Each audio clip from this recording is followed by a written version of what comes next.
Si vous cherchez à faire une cure de ginseng rouge, vous avez sans doute remarqué qu'il existe une foule de produits différents, en poudre, en extrait, en gélule, et bien sûr avec des qualités très inégales.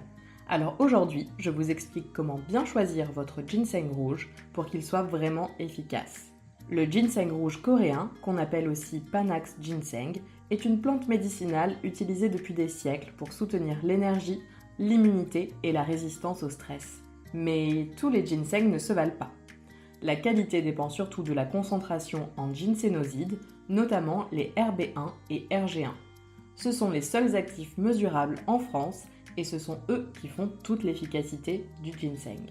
Si la concentration est trop faible, vous n'aurez quasiment aucun effet. Pour de vrais résultats, il faut viser au moins 8 mg par gramme. Chez Asico, par exemple, la concentration est de 21,5 mg par gramme, soit plus du double du seuil recommandé. Quelle forme de ginseng rouge choisir? Extrait, poudre ou gélule? L'extrait pur, c'est la forme la plus efficace. Très concentré, facile à prendre le matin et rapidement assimilé par l'organisme. Une petite quantité suffit pour une vraie cure tonique. La poudre, elle, est un peu moins concentrée, mais reste intéressante si vous aimez préparer des smoothies ou des shakers. C'est aussi plus économique, même si le goût peut être un peu amer. En revanche, les gélules, même si elles sont pratiques, sont souvent moins bien assimilées et moins concentrées. Et surtout, la traçabilité est parfois floue. Si vous voulez des résultats concrets, ce n'est pas l'idéal.